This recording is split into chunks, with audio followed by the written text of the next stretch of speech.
السلام علیکم دوستو، امید کرتا ہوں آپ سب خیریت سے ہوں گے۔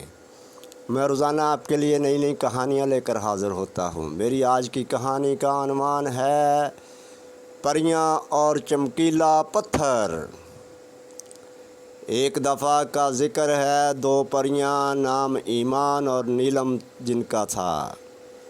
ایک دفعہ وہ آسمان کی سیر کو نکلی، وہ اڑتے جا رہی تھی۔ اچانک ایمان کی نظر ایک چمکتے ہوئے پتھر پر پڑی۔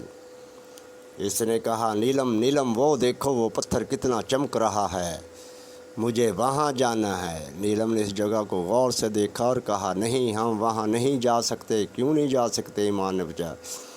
کیونکہ ہمارے والدین نے ہمیں وہاں جانے سے منع کیا ہے، ہم ان کی نافرمانی نہیں کر سکتے۔ نیلم نے جواب دیا، اچھا ٹھیک ہے۔ ایمان نے کہا، ارے وہ دیکھو ایمان، کتنے پیارے پھول ہیں، وہاں چلیں؟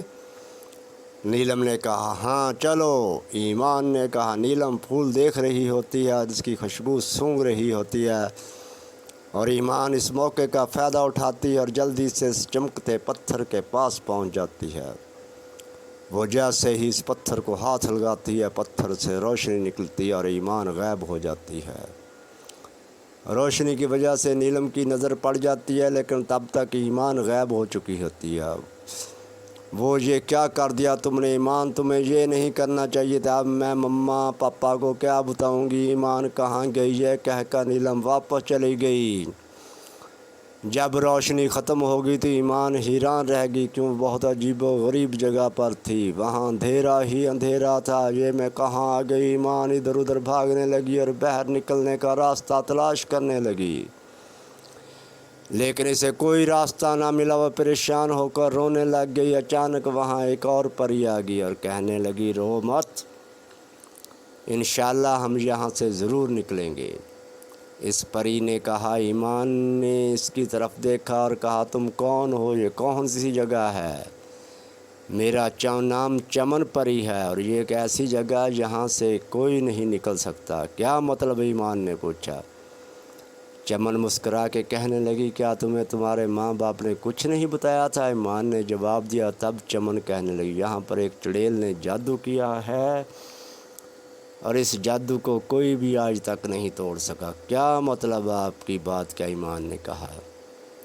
نیلم آ گئی، تم ایمان کدھر ہے؟ نیلم کی ماں نے پوچھا۔ السلام علیکم امی جی، ایمان اپنی دوست کے ساتھ آج رات رہے گی، کیونکہ اس کی دوست کی آج سالگرہ ہے، وہ ہمیں راستے میں ملی تھی اور ایمان کو اپنے ساتھ لے گی۔ نیلم نے جواب دیا۔ وعلیکم السلام، ٹھیک ہے، جاؤ تم آرام کرو، میں کھانا لے کر آتی ہوں، نیلم کی ماں نے کہا۔ ٹھیک ہے امی، نیلم نے کہا۔ چمن پری ایمان کو بتانے لگی کہ یہ کہانی 15 سال پہلے کی ہے۔ تب ہم پریوں اور چڑیلوں میں کافی اچھی دوستی تھی۔ ایک دفعہ ملکہ اپنی بہن سے بات کر رہی تھی، چڑیلوں میں سے ایک چڑیل کا نام فتنہ تھا۔ ملکہ کی باتیں سن لی اور ملکہ اور اس کی بہن اس چمکتے پتھر کے بارے میں بات کر رہی تھی کہ یہ پتھر بہت ہی خاص ہے، یہ ہمیں وراثت میں ملا ہے، اس سے ہم کچھ بھی کر سکتے ہیں، یعنی ہم اس سے پوری دنیا پہ راج کر سکتے ہیں۔ پھر ملکہ کی بہن نے پوچھا، آپ کو اس کے بارے میں کیسے پتہ چلا؟ تو ملکہ نے جواب دیا، اس کے بارے میں اس کتاب میں لکھا ہے، لیکن یہ بات کسی تیسرے کو پتہ نہیں چلنی چاہیے۔ جی ملکہ، ہم اس بات کا دھیان رکھوں گی، ملکہ کی بہن نے کہا۔ پھر فتنہ نے جا کر سب چڑیلوں کو یہ بات بتا دی، لیکن کتاب والی بات نہیں بتائی۔ ان لوگوں نے چمکتے پتھر کا غلط استعمال کرنا چاہا تو ہم نے ان کو غلط استعمال کرنے سے روکا، تو اس طرح ہمارے درمیان لڑائی شروع ہو گئی، اور پھر جب ہم جیت گئے تو ان چڑیلوں کو شکست کھانا پڑی، لیکن فتنہ کو شکست کھانا پسند نہ تھا، اس لیے اس نے ملکہ کی غیر موجودگی میں وہ کتاب چرا لی اور اس چمکتے پتھر پر جادو کر دیا۔ تب سے آج تک یہاں کوئی باہر نہیں نکل سکا۔ ایمان کے دل میں ایک بات آئی، وہ کہتی ہے، میں چمن پری، ہم دونوں اگر اس جادو کو توڑ نہیں سکتی تو نیلم توڑ سکتی ہے۔ اس بک کو ڈھونڈ کر میں نیلم سے رابطہ کرنے کی کوشش کرتی ہوں۔ چمن، ہاں ٹھیک ہے، کیوں ہوا ایمان، تم ٹھیک ہو؟ چمن نے کہا، میں نیلم سے رابطہ کر رہی تھی لیکن نہیں ہو رہا۔ ایمان نے ہمت کہا ہمت مت ہارو، میں تمہاری مدد کرتی ہوں۔ اتنی دیر میں نیلم جاتی ہے اور جیسے ہی آتی ہے سے سگنل ملتا ہے وہ کتاب ڈھونڈنے لگ جاتی ہے۔